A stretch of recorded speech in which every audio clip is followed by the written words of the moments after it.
नमस्ते दोस्तों, मैं हूं doctor Vineet Kumar, dermatologist, cosmetologist और लेजर स्पेशलिस्ट बीकानेर, राजस्थान से। आज इस वीडियो में मैं आपको जानकारी दूंगा एलोपेशिया टोटलिस के बारे में, जो कि एलोपेशिया एरिएटा का एक सीवियर वेरिएंट है। दोस्तों, एलोपेशिया टोटलिस ऐसी कंडीशन है जिसमें सिर के सारे बाल गायब हो जाते हैं, सिर के सभी बाल उड़ जाते हैं। इसे हम एलोपेशिया टोटलिस कहते हैं।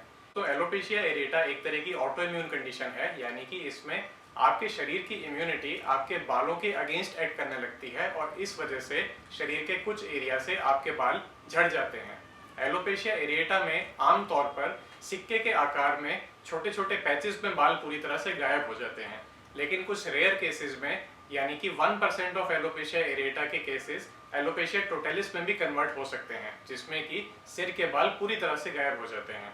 इसका एक और सीवियर वेरिएंट कहलाता है एलोपेशिया यूनिवर्सलिस, जिसमें कि सिर के साथ साथ शरीर के बाकी सारे भाग के बाल भी कंप्लीटली गायब हो जाते हैं, यानी कि आईब्रोज, आई लैशेज और आदमियों में दाढ़ी और मूंछ पूरी तरह से गायब हो जाती हैं। तो एलोपेशिया एरिएटा क्यों होता है? दोस्तों, ये एक कॉमन मिथ है कि ये किसी तरह का फंगल इन्फेक्शन है या बैक्टीरियल इन्फेक्शन है। जी नहीं, इसका किसी इन्फेक्शन से कोई संबंध नहीं है। जैसा कि मैंने आपको बताया, ये एक तरह की ऑटो इम्यून कंडीशन है और इन्फेक्शन नहीं है ये, इस वजह से ये एक से दूसरे में फैलने वाली बीमारी नहीं है। तो एलोपेशिया एरिएटा एक तरह का नॉन स्कारिंग एलोपेशिया है। इसका ये मतलब है कि इसमें बालों की जड़ें पूरी तरह से नष्ट नहीं होती हैं और इनमें वापस आने का पोटेंशियल रहता है। तो ये एक अच्छी बात है कि ट्रीटमेंट के द्वारा एलोपेशिया एरिएटा के सीवियर वेरिएंट्स को भी, यानी कि एलोपेशिया टोटलिस को भी पूरी तरह से ठीक किया जा सकता है और पूरी तरह से बालों की रिकवरी की जा सकती है। तो दोस्तों, इसके ट्रीटमेंट ऑप्शंस हमारे पास क्या क्या अवेलेबल हैं? एलोपेशिया टोटलिस का ट्रीटमेंट थोड़ा चैलेंजिंग रहता है, क्योंकि इसमें हमें थोड़ा लॉन्ग ड्यूरेशन तक ट्रीटमेंट देना पड़ता है।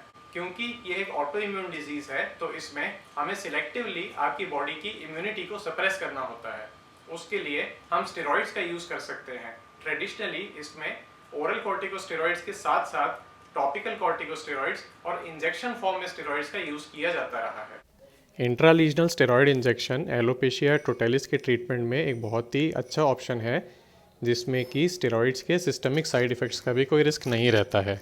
लेकिन इसे केवल एक ट्रेंड प्रोफेशनल से ही करवाएं, क्योंकि अनट्रेंड पर्सन के हाथ में इस केस में स्किन अट्रॉफी होने का खतरा रहता है, यानी कि आपके हेयर की रूट्स पूरी तरह से डिस्ट्रॉय होने का खतरा रहता है।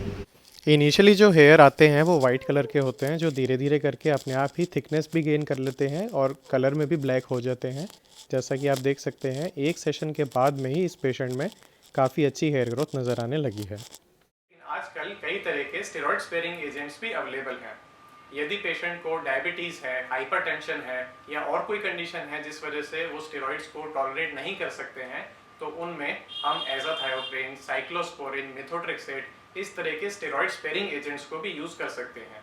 इसके अलावा कई आधुनिक ड्रग्स भी इसमें आजकल अवेलेबल हैं, जो कि सिलेक्टिवली आपके बालों के अगेंस्ट जो इम्यूनिटी बनती है उस इम्यूनिटी को ही सप्रेस करते हैं और आपके शरीर पर इसका मिनिमम प्रभाव रहता है। इन ड्रग्स में जैक-स्टेट इनहिबिटर्स जैसे कि टोफासेटिनिब बहुत पॉपुलर हैं।